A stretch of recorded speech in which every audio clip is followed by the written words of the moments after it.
Your Excellencies, dear distinguished speakers, ladies and gentlemen, it is my utmost pleasure to welcome you all as Magyar Nemzeti Bank, the Central Bank of Hungary, today celebrates the international launch of its new book, the Sustainable GDP, Global Discussion Paper. The book is based on the thesis of Governor György, which says that in order to achieve the sustainability turnaround, we need to renew measurement as well as the theoretical approach. But there are no widely accepted measures of sustainability and sustainable development. GDP has been the most important economic indicator of the 20th century, but it was designed almost 100 years ago, and its methodology did not fully follow the changes of the economy and the society. It cannot capture the sustainability of the economy and the environment, and it cannot reflect on our well-being beyond material wealth. Therefore, we need a new compass that reflects the changes in environmental, social, and financial sustainability. In this new book, the Magyar Nemzeti Bank joins the international efforts to develop new indicators to measure growth and sustainability at the same time. This is the first publication in Hungary that simultaneously aims to renew the GDP and measure the sustainability of economic development. Many experts have contributed to the birth of this book, from the Central Statistical Office, Budapest University of Technology and Economics, John von Neumann University, and Pázmány Péter Catholic University, under the coordination of Magyar Nemzeti Bank. As a discussion paper, the book aims to generate vivid debates about its subject. First and foremost, I am pleased to invite on stage Mr. Barnabás Virág, Deputy Governor of Magyar Nemzeti Bank, who is a co-editor and co-author of the book, to deliver his opening speech.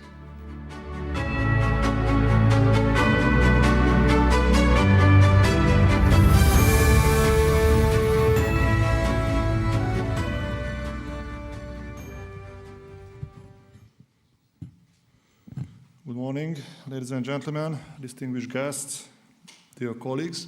It's a pleasure to stand here and to welcome you here at the Magyar Nemzeti Bank at the ceremonial book launch of the Sustainable GDP Global Discussion Paper. I have to say that I prepared a short presentation about the main motivation behind the books, so I would like to go through, and after that, of course, I would like to give the floor to the authors to say some words about the details. We have high hopes, I have to say, that this book will be a useful contribution to this new but rapidly evolving economic field. That's why in my presentation I will highlight our motivation and the key results. And later the panel discussion, as I mentioned, will provide us with more interesting details. So let's start the presentation. Okay, here is the book about we are talking now. As we heard, the motivation behind the book was a thesis from Governor György. The main message of this was that we need a turnaround in economic thinking with a focus on sustainability. 2 years ago, the MNB published the new Sustainable Economics Global Discussion Paper, which explained the foundation of this new economic thinking. But there was one particular thesis which we have been working on it in the last 2 years. That thesis was the new sustainable economics also need new metrics.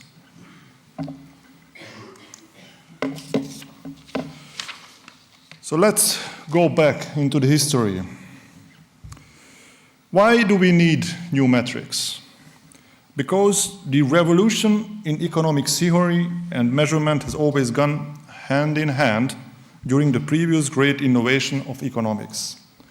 After John Maynard Keynes formulated the foundations of the macroeconomics and state-controlled demand in the 1930s, it became necessary to measure economic performance and demand much more accuracy than before. In response to this, the system of national accounts and its headline indicator, the GDP, were born. It was the combination of theory and measurement that created the basis for the major economic achievements of the 20th century. But GDP as a statistical indicator is almost 100 years old. Its approach made it particularly suitable for measuring the performance of mass production-based manufacturing industries. Its philosophy did not change with the needs of the economy and society, and the GDP took a life of its own, becoming an end rather than a means.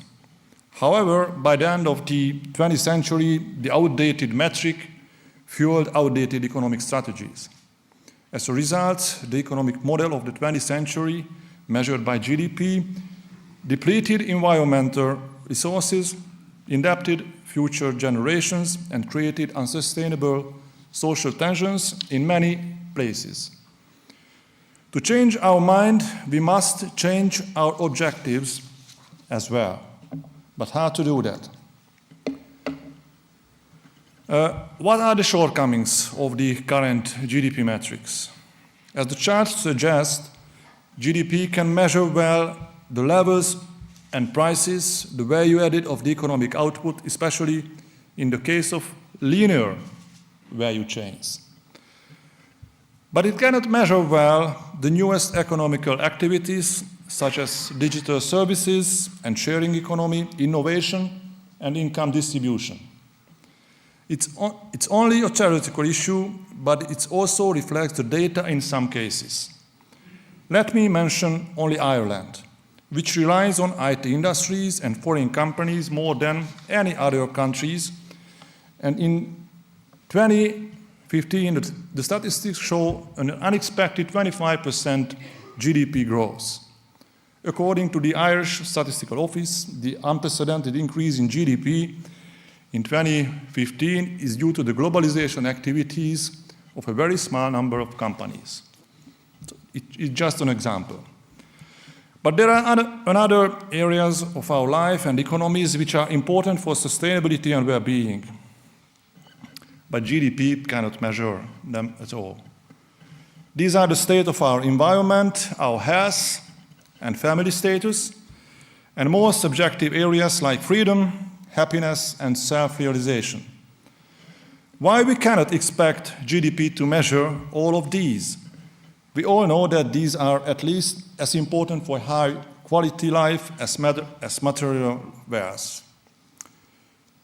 Therefore, we cannot talk about prosperity of country only in terms of GDP without considering these areas. We know well from the history that the world has expanded exponentially in the last couple of decades. During the last 100 years, the aggregate output of global economy increased by 3,000%. It's many times more than the total economic growth in the previous 1,000 years.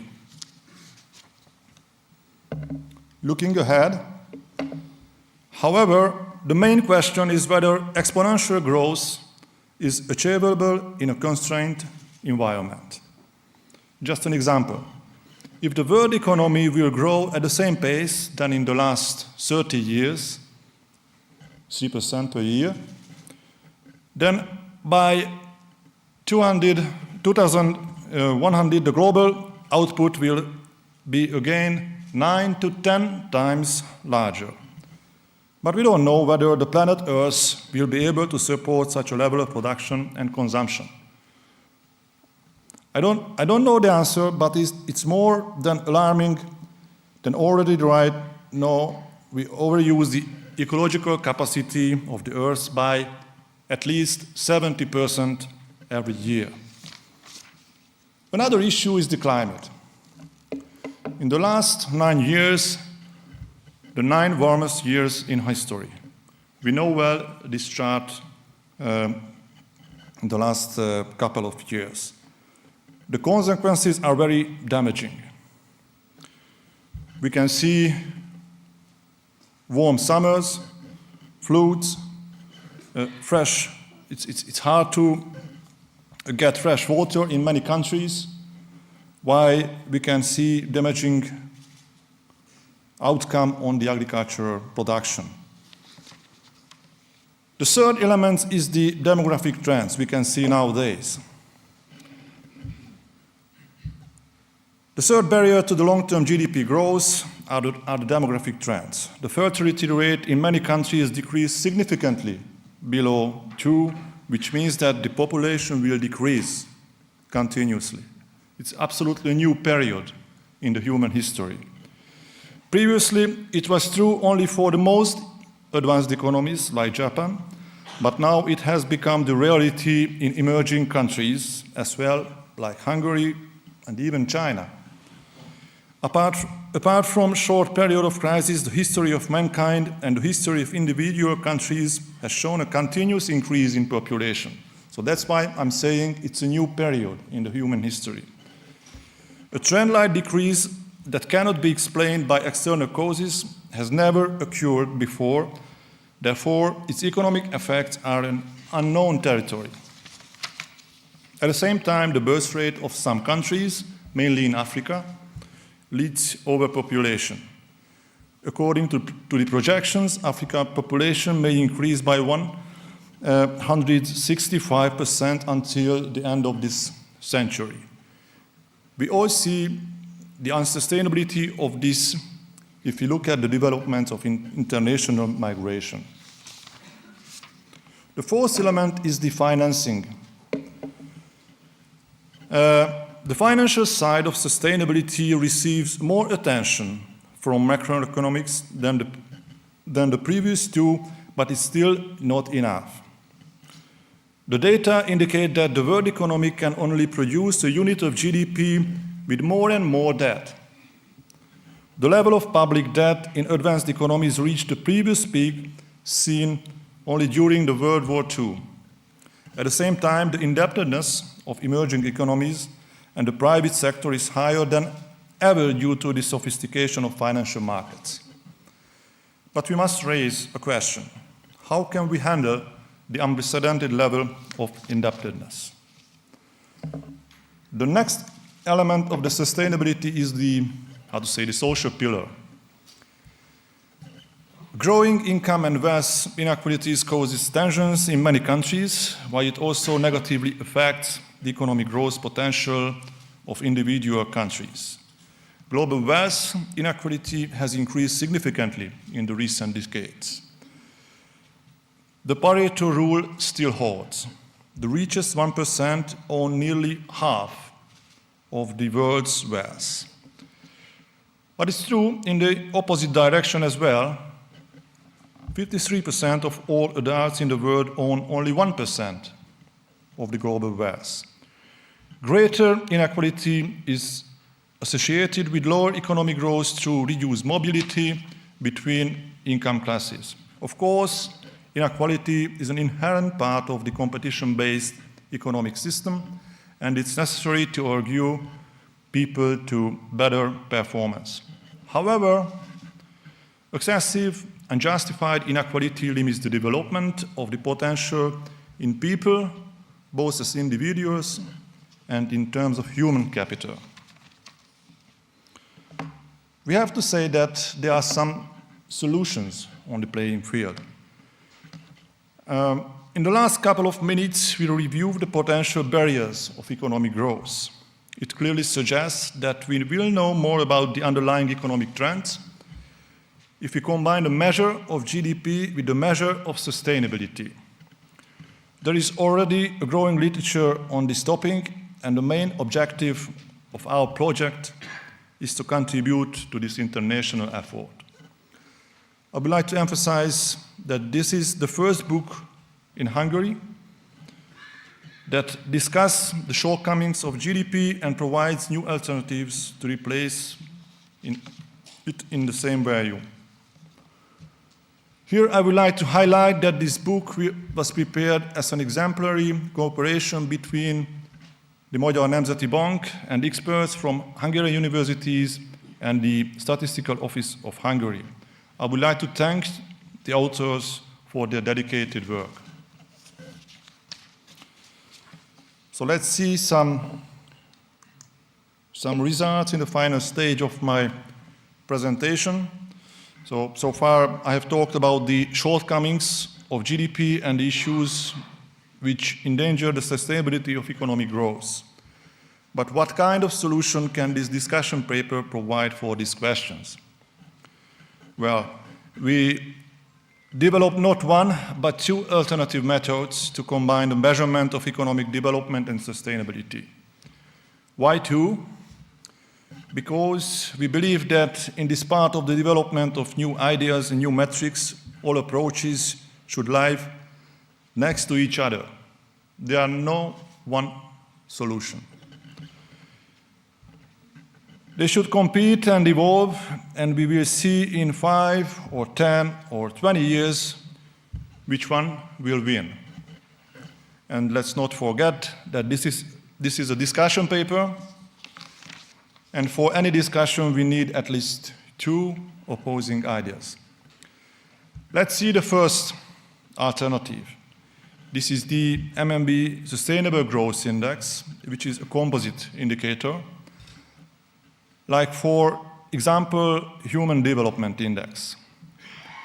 But while the Human Development Index considers only 4 indicators, the MNB Sustainable Growth Index assesses the sustainability performance through 64 indicators.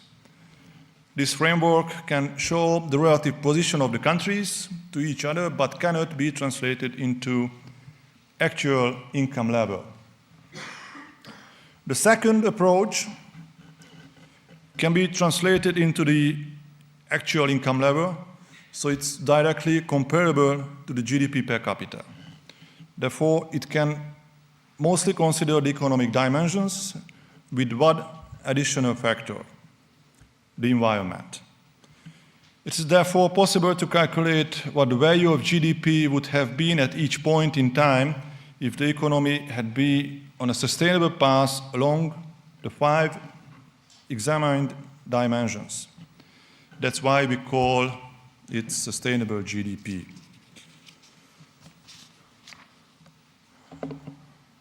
So let's start with the first alternatives. Here we highlight the areas covered by the Sustainable Growth Index. The indicators cover 4 areas beyond the GDP: finance, social dimensions, environment, and economy. This approach is a modular one where indicators or whole areas can be added or removed based on the data availability or special purposes. Here are the results. Hungary, within the European Union comparison, was ranked in the 21st position in the Sustainable Growth Index based on the data 2022. We have the same position, we can say that, in this ranking as in the traditional GDP per capita ranking. This chart shows the deviances of the Sustainable Growth Index from the GDP per capita. Countries above the line perform relatively better in sustainable growth than in GDP per capita, while countries below the line are relatively less unsustainable. Hungary was slightly below the line in 2022. The most significant opportunity for progress can be observed in the field of the green and digital economy. So that's why we have to speed up the green and digital transition in our economy. So finally, I would like to say some words about the second alternatives. The second approach presented here adjusts the level of the GDP in economic terms based on the 5 factors of sustainability. By our definition, GDP is sustainable if it keeps in balance the inflationary developments. So I think it's a very important factor nowadays when we are living in a high inflation, or I hope we are living after the high inflation period. The second factor is the external finances, so the position in current account balance. We know well that it's a very important indicator in a small and open economy. The third element is the lending market, so the lending of the banking sector. The fourth pillar is the preserves of ecological resources. And the fifth element ensures a fair distribution of the goods and services produced through an inclusive labor market. For each of the five criteria, a key indicator was chosen to capture the deviation of the given area from the equilibrium level. It's therefore possible to calculate what the value of GDP would have been at each point in time if the economy had been on a sustainable path along the five examined dimensions. The results can be higher or lower than the GDP shown in the current statistics.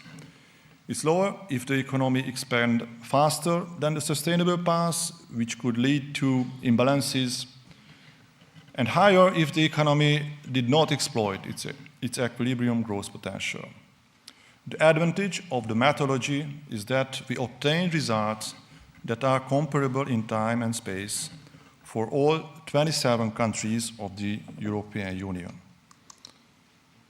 So here are the Hungarian results, which is very similar to that one we can see in many other European countries. So we started in a lost decade where the GDP per capita numbers were higher than the sustainable GDP per capita. After 2010, the situation has changed. As a result of innovative reforms implemented at the beginning of the decade, the Hungarian economy achieved significant growth, not only in terms of traditional GDP, but also in sustainable GDP. So that was the era of growth and balance. Of course, it was supported by the fact that these reforms simultaneously ensured the maintenance of economic balance and growth. It's also clear that the situation again changed after 2020. In that, the external environment is a very important factor.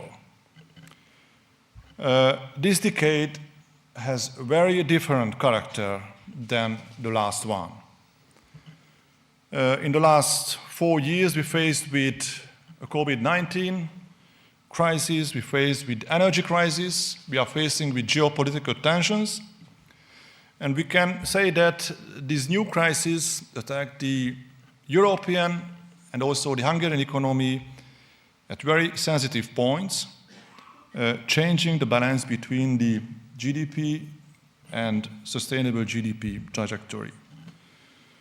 So looking ahead, in our reading of the data, in order to achieve sustainable economic convergence, a complete turnaround of competitiveness is necessary both in European level and also in Hungary, which includes the restoration of economic balances, the acceleration of the green and digital transition, and measure that permanently increase the domestic value added of the economy.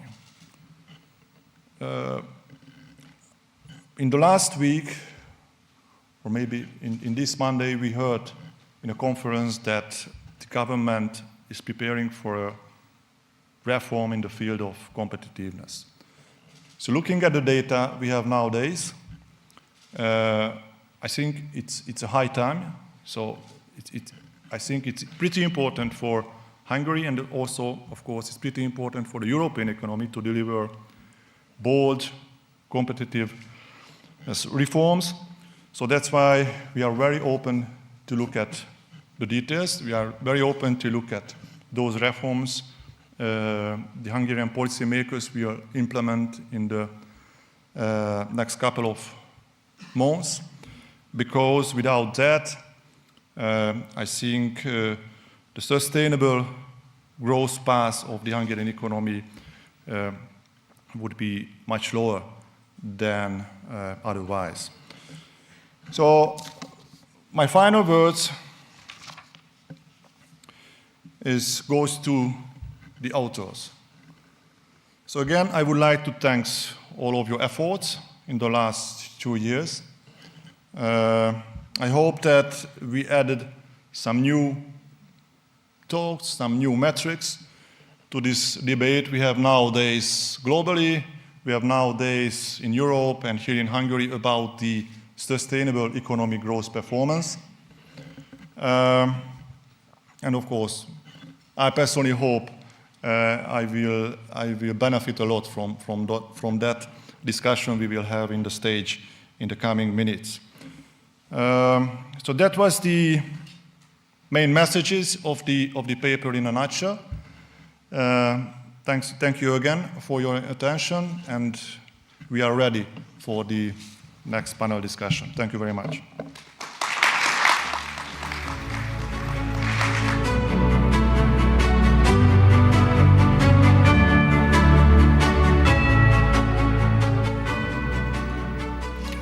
Thank you, Deputy Governor Virág, for the inspirational introductory speech and lecture. Let's now move to our panel discussion. I am pleased to invite on stage Mr. Gergely Baksay, Executive Director for Economic and Fiscal Analysis at MNB, who will serve as the moderator of the discussion.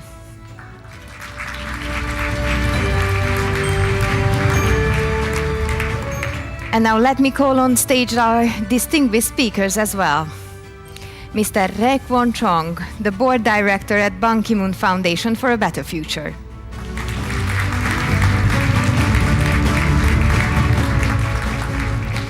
Mr. András Balatoni, Director of Economy Analysis at MNB.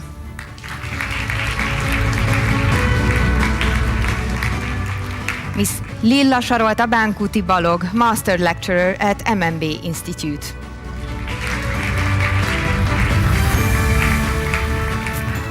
And Mr. Gábor Bartus, Secretary General at National Council for Sustainable Development.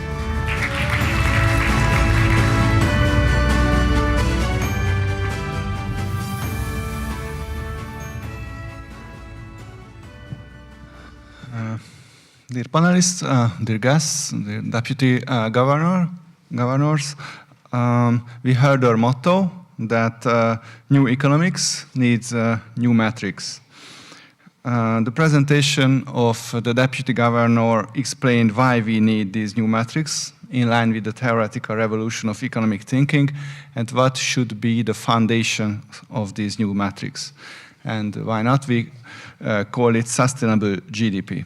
Now I would like to go into the details with our guests and panelists who are all the experts of these fields and the authors of this book.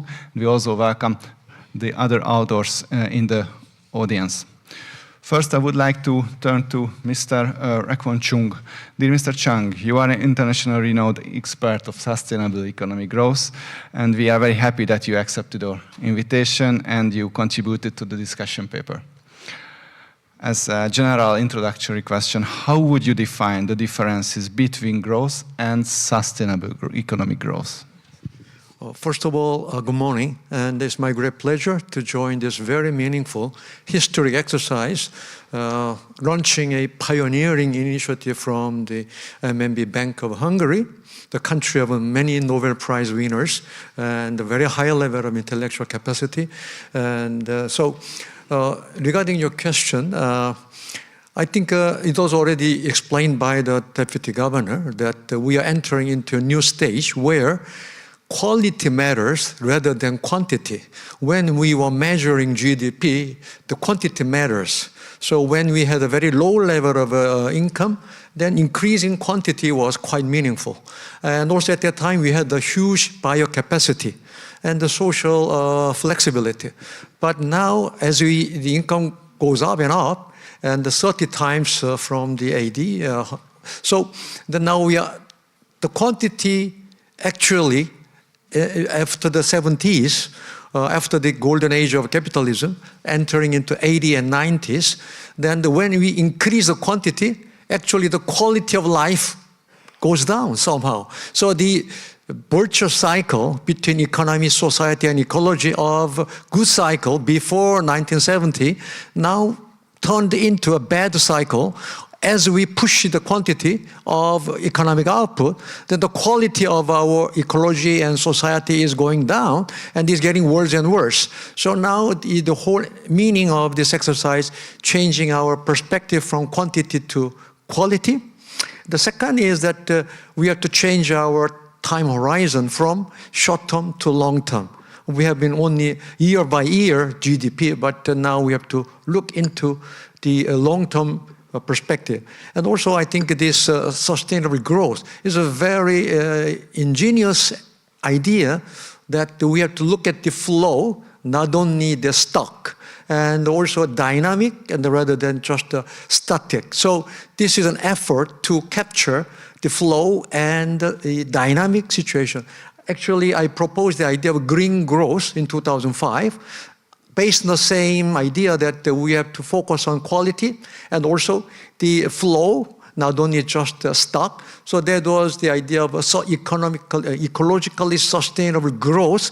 I called it green growth, and I linked it with the climate change.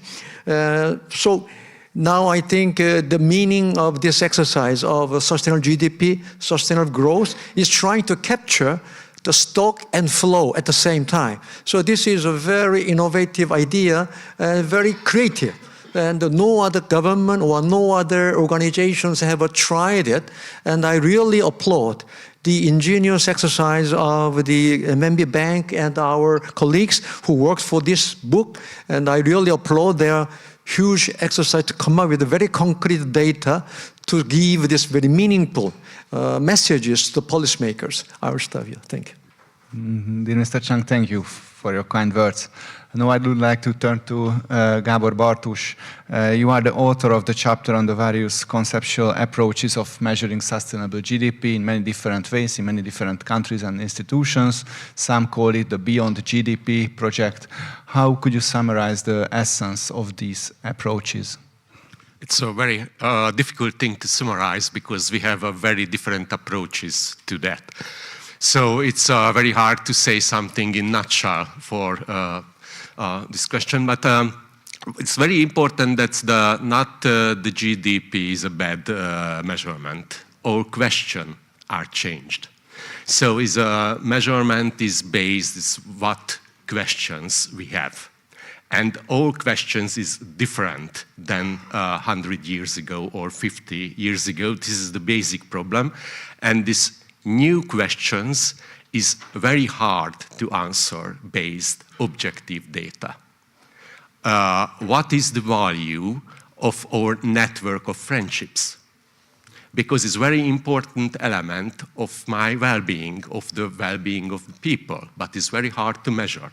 It's one channel and one new area for measurement or trying to development some metrics is a goods, is a values, is our benefits, which are not measured by GDP, not measured in the market, not measured by monetary terms. And another very important question is the effect of decision into the future. What is the effects on future generations of the today decisions? And these are the question of assets or capitals. And if there is two countries with very same GDP, as very differently can produce this level of GDP, it's one way if I can put some effort to maintain the level of assets, especially the environmental assets. And another way, I have the same GDP than the first country, but I lost year by year environmental assets. As it's two different type of well-being, and the GDP didn't measure it and doesn't measure it. So one aspect of measures is collect data about the well-being And the other one is about the assets, about the capitals, about the sustainability.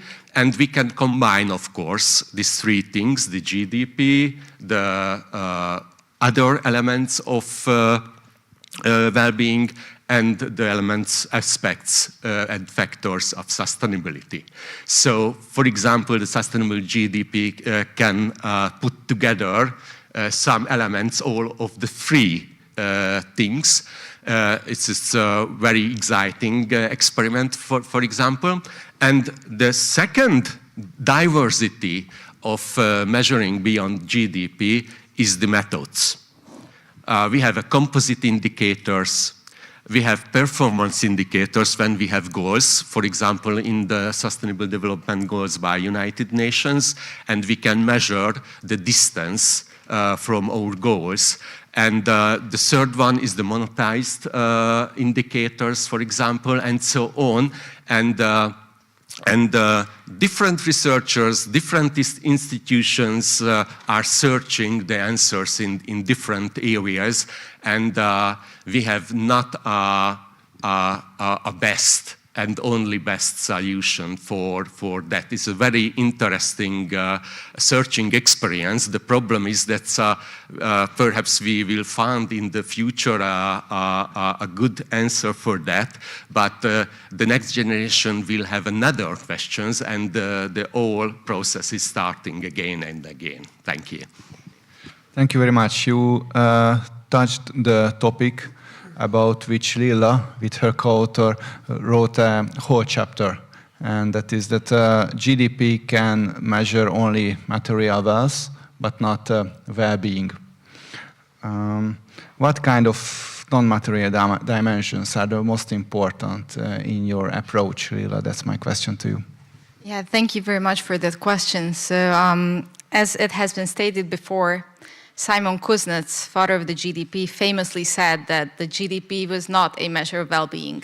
So it is not a bug, it is a feature of the measurement, and we need to understand that. And this is why we wrote this chapter on different factors that influence our well-being to a great extent, but are not measured in the GDP. So we looked at sort of external or environmental factors, and then we looked at internal factors that are more specific to the individuals. So in terms of external factors, you could think of things like level of inequality in a country. You could think of the natural environment, the quality of the built environment. You could think of social ties and the quality of institutions and so on.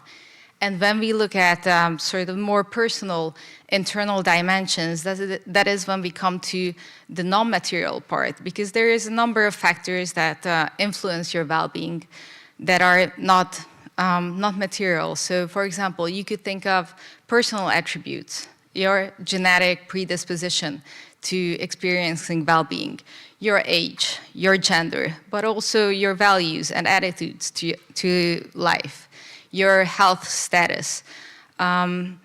These are all factors that contribute to a large extent to our well-being, and yet they are not measured in the GDP at the moment. So these are some things to take into account where we really look at sustainability.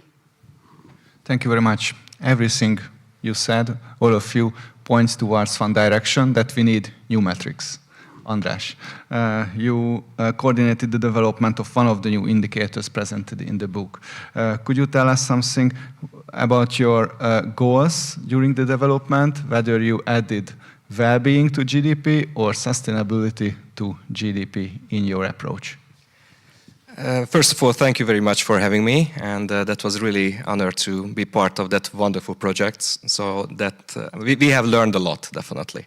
And actually, what came first in my mind that we do the same actually in the case of monetary policy as well. Because when the Monetary Policy Council have a meeting, usually we try to grab what is the cyclical pattern of the economy that produces inflation. And since it is producing inflation, it is not sustainable anymore. And what is the deflationary rate of growth when the GDP growth is much lower than we should have, and that's why it produces deflation.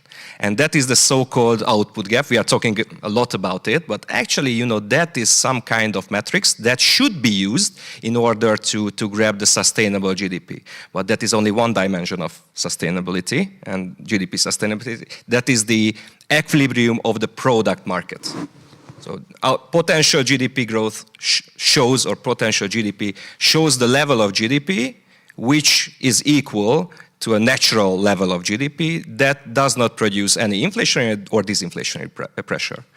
And from that point onwards, we try to expose or extrapolate that kind of way of thinking. And we try to search some kind of other cyclical patterns in the economy. And the first was definitely the credit cycle. Thereafter, the external financing cycle, when we took into consideration the current account balance. The social cycle, with some kind of metrics in the case of employment, the difference between highly educated and lower level educated persons in the case of employment ratios. And last but not least, the ecological patterns. And that is, you know, that is not statistics, that is economics. And we alter the GDP in an economic way. And, you know, as I am a macroeconomist, I'm not a statistician, I have to emphasize, I can do that. So I have a much more room for maneuver in order to alter the GDP. You know, I can give any name what I would like to, but definitely that is, I think, much closer to the sustainable GDP than the GDP itself. And Governor Matolcsi said once that growth is important, but the only good growth is the sustainable growth. And that's why we try to grab those kind of cyclical patterns and filter out from the GDP. And that is our best effort at the moment. Thank you very much. No, I turn back to Lilla. What do you think whether GDP and well-being can diverge from each other in the long term, or they go hand in hand? And if they can divert, how long? Well, this is such an interesting question, because if you look at those countries that report the highest levels of well-being, we usually have very wealthy countries. So you can think of the Nordics, Benelux countries, Switzerland, and so on. They are always at the top of sort of happiness indexes, well-being, subjective well-being, and so on. However, we also know from empirical studies that sometimes growing levels of economic growth do not cause growing levels of subjective well-being, and this is called the Easterlin paradox. And we are not sure why that happens. There are a number of explanations. So first of all, some say that growing levels of inequality that sometimes come together with economic growth somehow mitigate the positive effect of the accumulation of wealth. Also, some say that people over time just simply get used to a higher standard of living, and it doesn't add any more to their subjective well-being. But most importantly, it looks like GDP is just a sort of proxy for looking at well-being.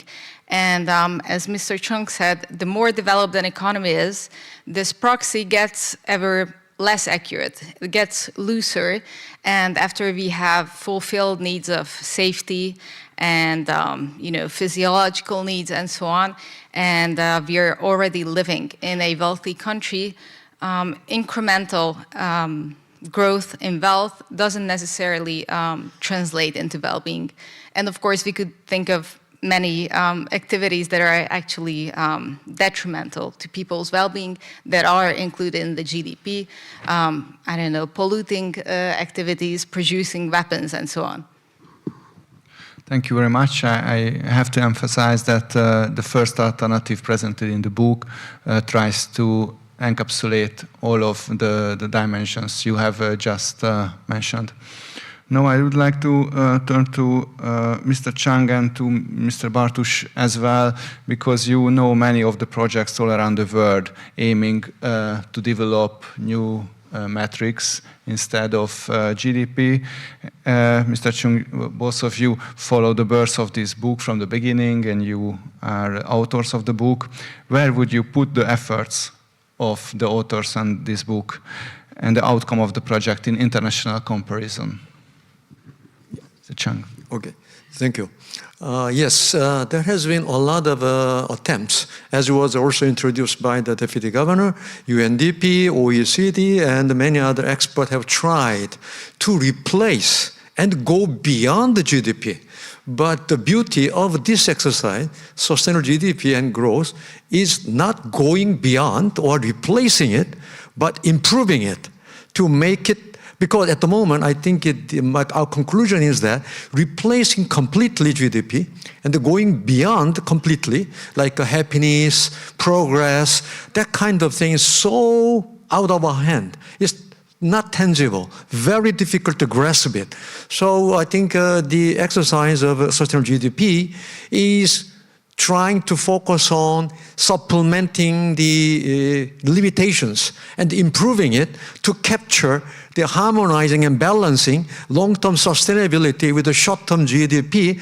So this is a kind of a balance and new attempt. Nobody tried it, as far as I know, to improve GDP rather than replacing GDP. So this is the beauty of this exercise, and nobody tried it, and also no central bank tried it. So I hope that this initiative should not stop here, but should be carried on sustainably into the future, so that they can spread out to give a real tangible impact of economic policymaking of the major economies around the world through OECD and also IMF, because IMF is the forum for central banks. And Hungary should propose sustainable GDP as an agenda for OECD and IMF. And UN is also possible, but to me, I think UN is too dispersed and it's not easy to have a focused discussion, intellectual discussion there. So I think IMF or OECD can be an ideal platform where this agenda, sustainable GDP, can be tabled and carried on by the other countries as well. It cannot be finished by only one country exercise, but should be joined by many other European Union and the United States or many other developed countries should try to come up with a collective wisdom, because there are many other elements that many other countries can add on it.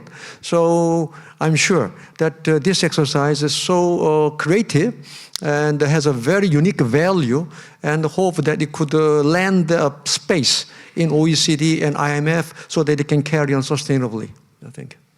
Thank you very much. I wanted to ask something similar from Mr. Gábor Bartus, who is the Secretary General at the National Council for Sustainable Development.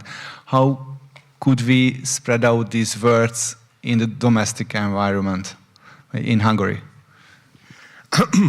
Yes, I started the answer relatively further from this, because what we have to know is the methodical problems with these new measurements, and that is a trade-off.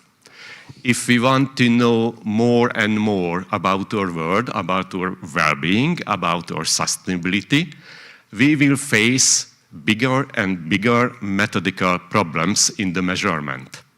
And for example, and now I arrived in Hungary, there is colleagues, economists, Hungarian economists, who are thinking we have to use only objective indicators for that. But if you want, and this is a very important theory, which is a fundament of this thinking. But if you want to use only objective indicators, you miss to measure, for example, social capitals, which is absolutely subjective, the inclusivity of the society, and so on. And corruption, for example, is a big problem in Hungary today. And it's very hard to measure objectively. So this is a really big problem today in Hungary. It's which element, which method can use in these issues, how can deliver data and indicators for decision makers. So our council, the National Council for Sustainable Development, has an obligation issue in every 2 years progress report. We use different indicators and 16 key indicators because there is no consensus which composite indicator on which other alternatives can we use. So, and the other thing, it's the Hungarian decision makers wants really objectively based indicators. So I see the sustainable GDP as a modus vivendi because not so hard to compose, perhaps, I hope. Yeah, for example, there is an index for sustainable economic welfare, genuine progress indicator, and so we know a lot of indicators from the economic theory, which is measuring a very good way, but very hard to give data for every country from year to year because the methods are very, very, very difficult. So I think it's important to find a method which is more or less objective, based on objectivity, data, and not too hard to compose. So I think that is very, very interesting to me. For example, the sustainable GDP metrics. And the other part, the composite indicators, in this area is very important thing is flexibility. And this is what is totally missing from the international literature, composite indicator with huge flexibility. Why is it important? Because the goal of sustainability is changing in order to how much the GDP per capita in that country. And higher well-being means different sustainability issues than in the lower level of GDP per capita. And sustainability is related to geographical location and other things than GDP per capita. Therefore, the flexibility is very important. And this is why very important is the composite index of this book, because provides some flexibility. And this is a point which is very good starting point for further discussion. Thank you. Maybe we should not go into too much technical details, but what you mentioned are exactly the challenges András faced in the last 6 months. András, could you summarize which were the compromises you made to publish this new index? Definitely, but I have to mention one additional name, Adam Martonosi, who was my co-author, and his contribution was immense. So thank you very much, Adam, for your work, and that was really something. So together we were a team. Okay, so not just me, but me and Adam were working together, and that was also really interesting because Gergely, my precious boss, and me, we had a different approach. We should make a sustainable GDP, what should be, and we presented it to Mr. Barnabás Virág, to our common boss, and he said that we should do both. And actually, you were right, because Gábor Bartus said that both indexes are important and contains different kind of approach, different kind of information. And those are substitutions rather, not so those are very good in parallel, and you should check both of it. So definitely, what is the most important challenge is data availability. So calculating the sustainable GDP in a National Bank of Hungary way, you have to have an output gap. An output gap is an economic estimation. What is the inflation-neutral GDP in a given country? That is already complex. If somebody has already tried to measure the output gap, he can say that, okay, you have to take into consideration all the supply side of the economy, what is the demographics, what is the R&D expenditure, what are the capital deepening trends, and so on and so on, and what is the cyclical position of the economy. That means that you have to take into consideration the budget deficit, the monetary conditions, the external markets, and so on and so on. And if you conducted that research, you have a short-term cyclical fluctuation of the economy. But that is only the inflationary neutral economic output. You have to define also the financial neutral economic output of a given economy. And you know, credit gap is a commonly used variable produced by the OECD, but they are using also quite advanced filtering techniques to do that. So we actually grabbed those external data sources and compressed it in one single figure. Biodiversity, again, and biocapacity. We were not able to calculate the biocapacity or the economic footprint of different economies, but we use the international best practice, you know, to compress it into our sustainable GDP figure. And which is also really interesting in our methodological framework that yes, you have a sustainable GDP. You can have figures about the level and the dynamics, but you have also some kind of deviation from the sustainable GDP, and you can have a decomposition of that difference or gap between the actual and the sustainable GDP. And you know, it is really interesting to see that in northern countries, where I heard that, you know, well-being is very high, actually they underuse the biological capacity of the given country.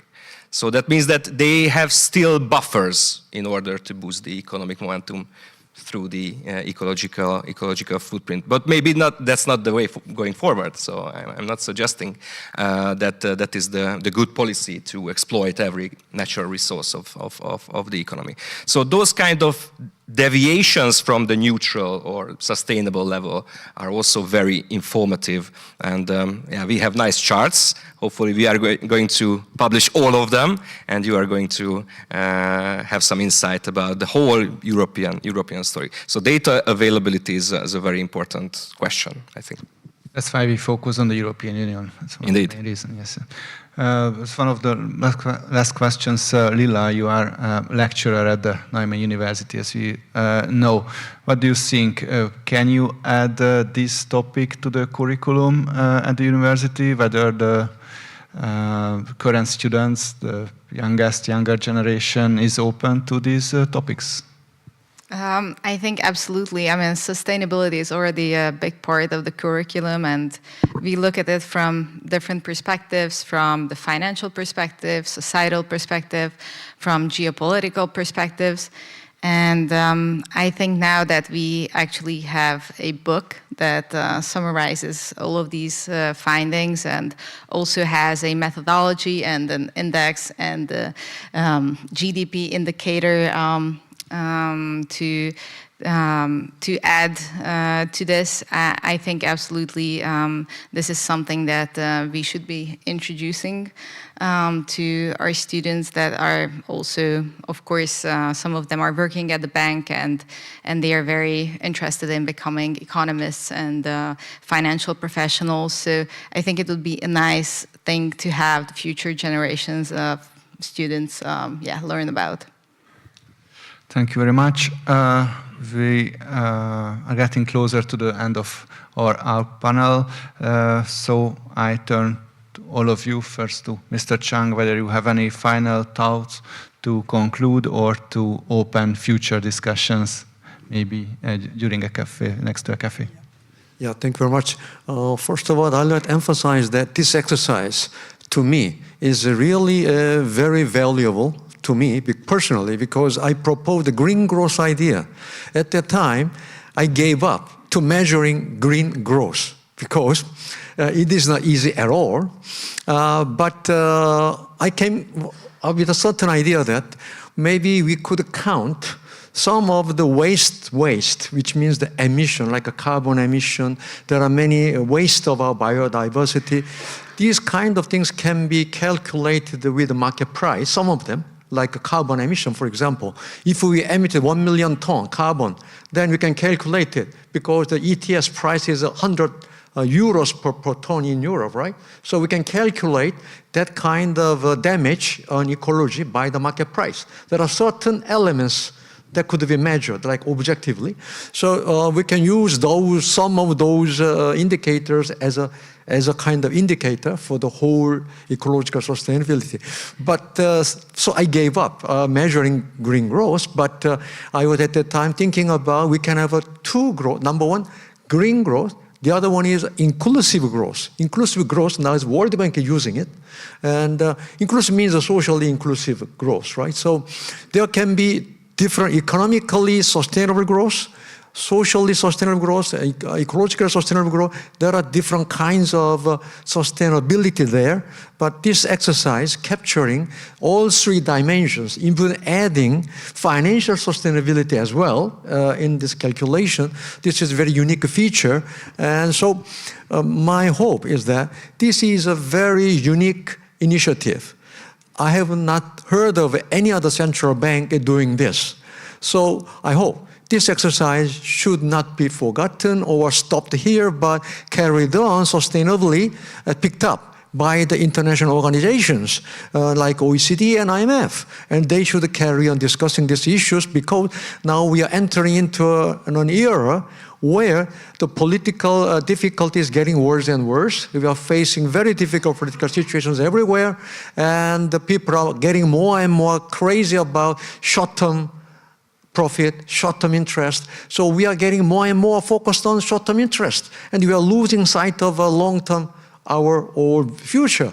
So this is a very unique exercise to ask us to look at our long-term future and look into our quality of our life rather than just a very short term.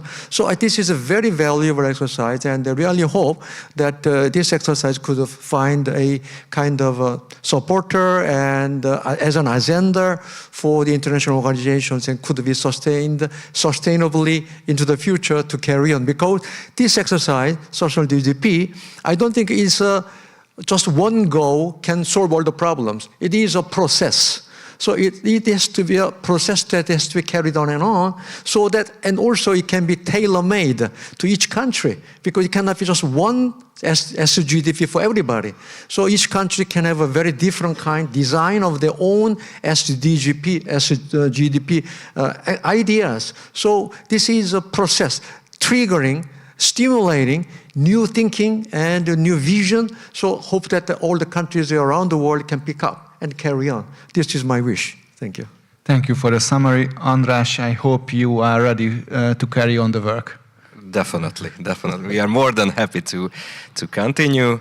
Let's let's look at the data. Maybe we can increase the country coverage, or we can add some other important factors. So work in progress, message taken. Thank you very much for the positive feedback. We are work in progress. Thank you. Lilla, Gábor. We have a lot of ideas. Thank you. How can you expand? Yeah, and for Adam too, of course, a lot of ideas. So thank you. I would just like to thank all of the colleagues who have contributed to this book that are sitting here in the audience. It was really a team effort, and thank you so much, Gergely, for the coordination. And it has been a pleasure to be a part of this, and we will continue to be a part of this, hopefully.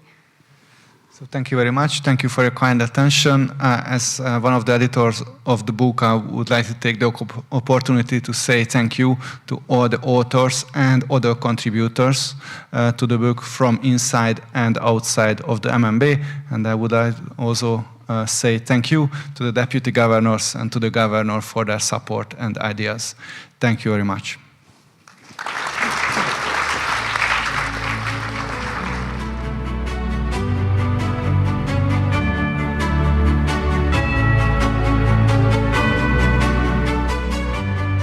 Thank you, Mr. Baksay, and all the panelists for this inspiring and thought-provoking discussion. Ladies and gentlemen, before saying goodbye, I would like to invite back on stage Mr. Barnabás Virág, Deputy Governor of Magyar Nemzeti Bank, to deliver his closing remarks.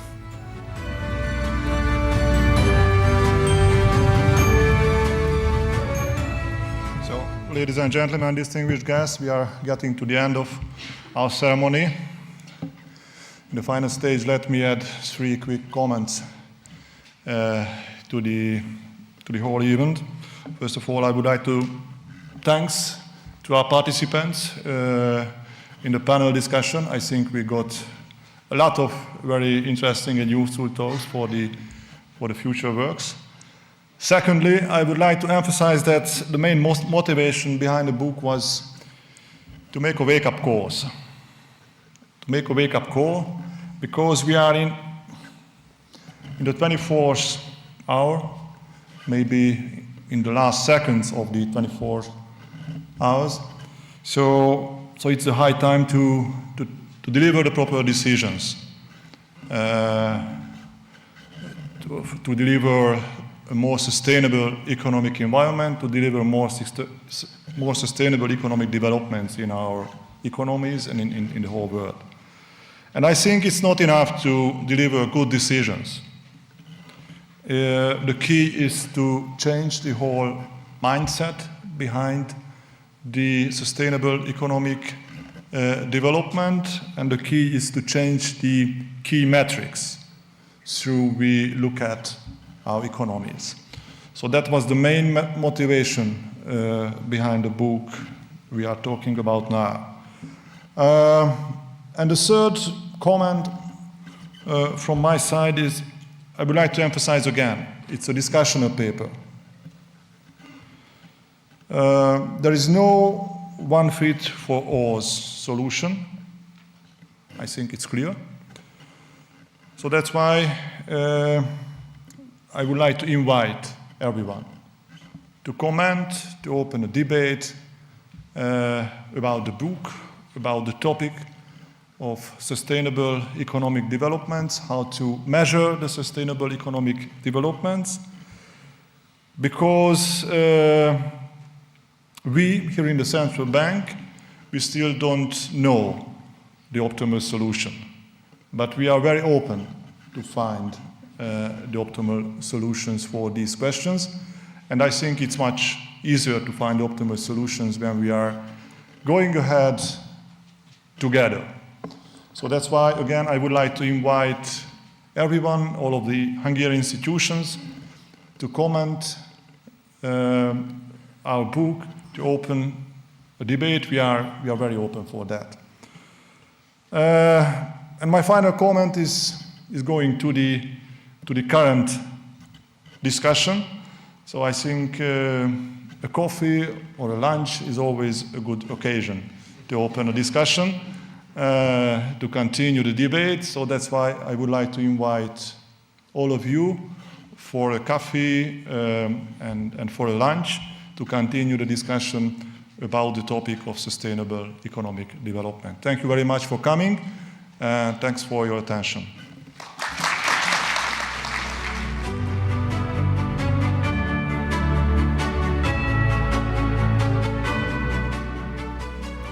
Thank you, Deputy Governor Virág, for the excellent conclusion of our event. Ladies and gentlemen, with the closing remarks, our event has ended. I thank all our speakers and participants for sharing their great insights and our audience for staying with us during the program.